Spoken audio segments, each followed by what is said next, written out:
मुझे कुभाव का कुछ नहीं चाहिए। तू कितना भी धनवान हो, मुझे तेरा धन नहीं चाहिए। मुझे तो बस तेरा एक भाव प्रदान कर देना। भाव का भूखा हूं मैं, भाव ही एक सार है। भाव से भजले मुझे बस भाव से बेड़ा पार। भगवान कितने दयालु हैं। अहो वकीयम स्तन कालिकूटम जिघांसया पायदा प्रसाद्भि लेभे गतिं धात्रच्युतां ततोऽन्यं कंबा दयालुं शरणं व्रजेम। कंबा दयालुं शरणं व्रजेम। भगवान इतने दयालु हैं। पूतना आई थी मारने को, लेकिन प्रभु ने सायुज्य मुक्ति माता की गति प्रदान की। इतना दयालु और कोई हो सकता है? दुनिया में और कोई दयालु नहीं है इतना जितने मेरे प्रभु हैं। महाराज आज इंद्र हाथ जोड़कर कहता है, प्रभु अब मेरा मन स्वर्ग जाने में नहीं लगता। अब तो बस मैं यहीं रहूंगा आपके श्री चरणों में। मुझे गिरिराज की तलेटी में थोड़ी सी जगह दे दो प्रभु। भगवान बोले, देखो इंद्र, तुम अपना राज्य करो, और यदि आपके मन का चिंतन गोवर्धन का है तो आपका मन यही गोवर्धन में रहेगा। और रामायण कह रही है, यह कैल योग कर परम प्रतापा, यह कैल योग कर परम प्रतापा, मानस पुण्य होए नहीं पापा, मानस पुण्य होए नहीं पापा, यह कलयुग कर परम प्रतापा, यह कलयुग कर परम प्रतापा। ये कलयुग का प्रताप है। यह कलयुग कर परम प्रतापा, मानस पुण्य हो नहीं पापा। जाओ इंद्र, यदि तुम्हारे मन का चिंतन वृंदावन का गिरिराज का है तो तुम्हारा मन यहीं रहेगा।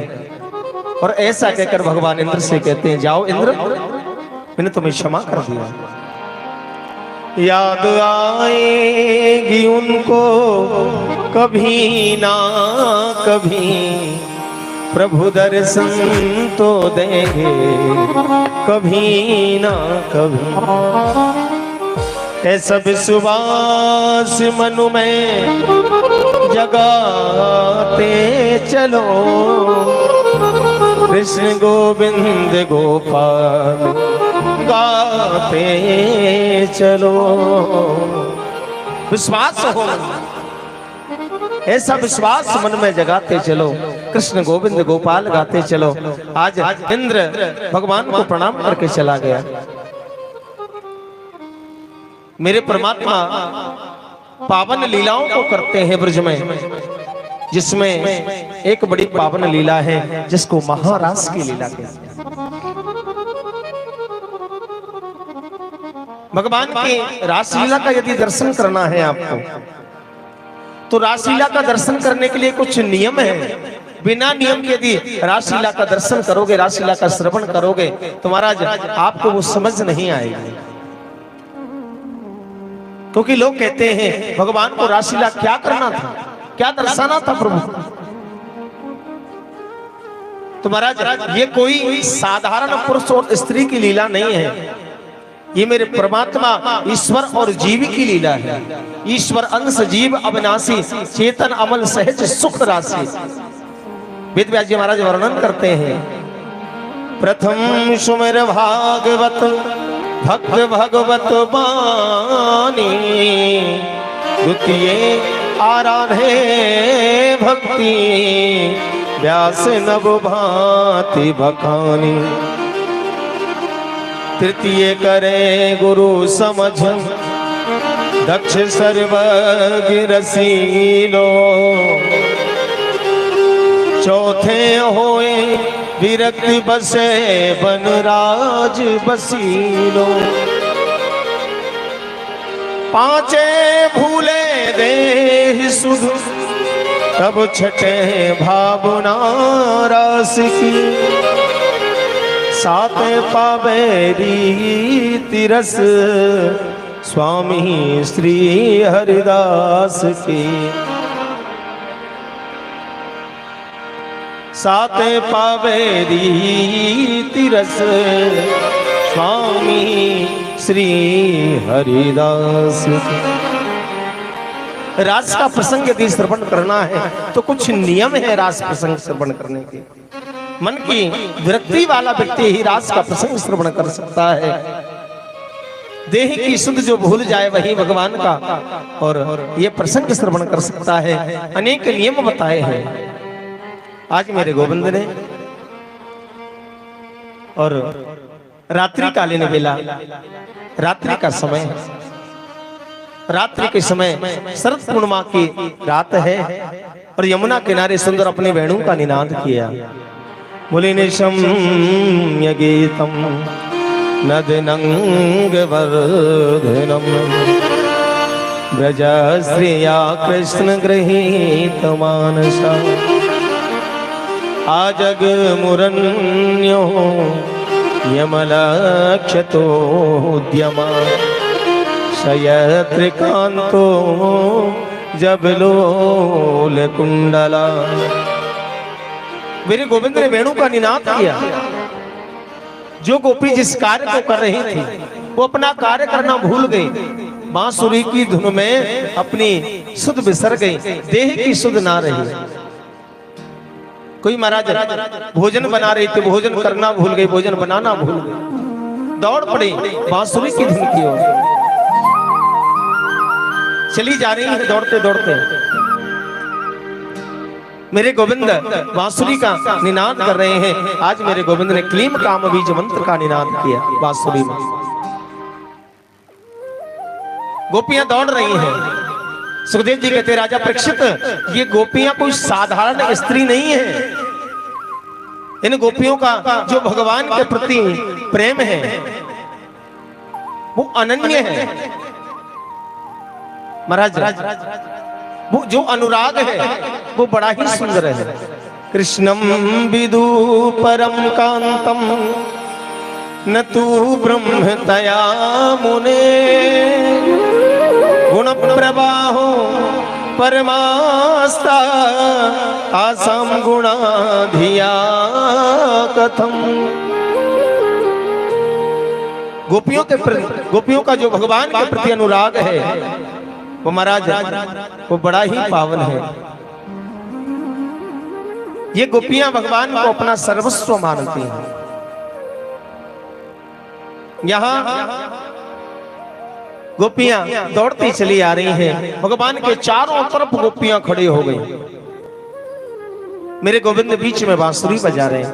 भगवान ने थोड़ी देर बाद बांसुरी को बंद किया ना, थोड़ी देर बाद बांसुरी को बंद किया और बांसुरी को बंद करके देखा तो चारों तरफ असंख्य गोपियां, ब्रज मंडल की जितनी भी गोपियां हैं समस्त गोपियां आज भगवान के आसपास खड़ी हैं। अब भगवान ने गोपियों की तरफ देखा और गोपियों की तरफ देख करके पहले तो मेरे प्रभु ने स्वागत किया है गोपियों का। बोले स्वागतम भो महाभागा, प्रियम किम करवाणि बा। ब्रजस्यानामयं कश्चित् द्रुतागमं कारणम्। स्वागत है देवियों, आपका स्वागत है। और स्वागत करके ब्रजस्यानामयं कश्चित् ब्रूतागमन कारणम, पहले तो स्वागत किया और स्वागत करके फिर कहते हैं देवियों आपके यहाँ आने का कारण क्या है, इतनी रात में यहाँ क्यों आई। अब गोपियां चुप, शांत, क्या कहे, शांत हो गई, मौन हो गई। भगवान बोले देवियों इतनी रात में आपको यहाँ नहीं आना चाहिए, ये प्रतिव्रता स्त्री के लक्षण नहीं है देवियों। बोले राजन ने सा घोर रूपा, घोर सत्वा निवेशिता, प्रतीयात ब्रजम ने श्रीयम श्रीधी सुमध्यमा। निर्जन वन में। राजन नेसा घोर रूपा घोर सत्वा निवेशिता। गोपियों, इस घोर रूपा रात्रि में, इस निर्जन वन में और अकेली तुम अपने अपने घर से चली आई हैं? ये क्या है देवियों, क्यों आई हो, क्या कारण है? अरे इस समय स्त्री को अपने घर पे होना चाहिए, अपने पति के साथ होना चाहिए। दृष्टम वनम कुसुमतम राकेश कर रंजितम। अरे रात्रि में अगर आपको ऐसा लगा कि घूमने आई हो तो घूम लिया, चली जाओ, लौट जाओ।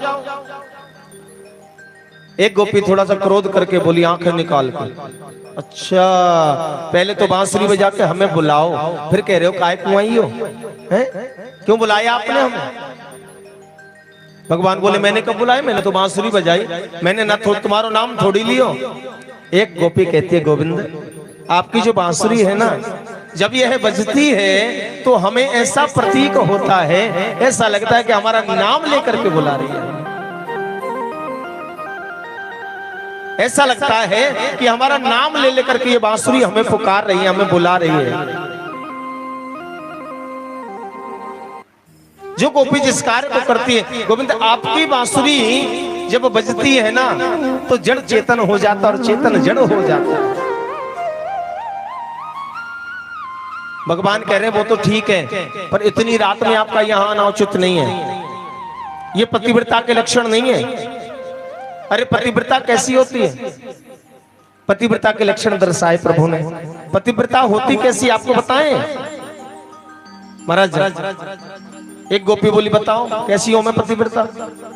भगवान बोले, देखो एक कथा आ रही है, हम तुम्हें बता रहे हैं। तो बताया कि देखो गोपियों, पतिव्रता स्त्री के लक्षण यही हैं कि एक पतिव्रता स्त्री थी।